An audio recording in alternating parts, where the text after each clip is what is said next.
They're Chris Boiler Installation Specialist. Right, okay. We had an oil boiler come out, wall hung on the inside. So this is where the Worcester, basically it's a Worcester boiler, and half of the boiler sits outside, half it sits inside.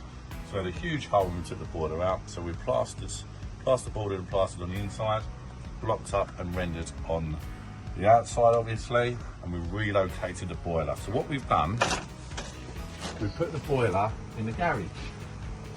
And there's a pressurised cylinder that we put in as well, but the pressure wasn't great. So we put an accumulator in. So, the accumulator,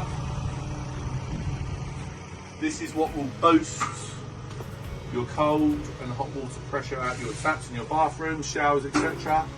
So that will just give you a nice boost of pressure. Boiler is here, little utility boiler in the garage.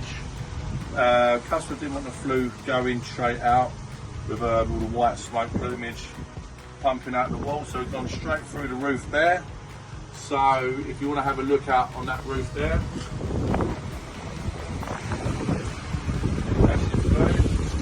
we extended it all over. We brought all the primaries and the cold pipes down, all nice and lagged. We brought the cable down there, trusted Worcester filter on the return pipe, changed all the controls, pump motorised valves, etc. It's all been commissioned, it's all been signed off, and see the customer next year for service. What a lovely install, brilliant.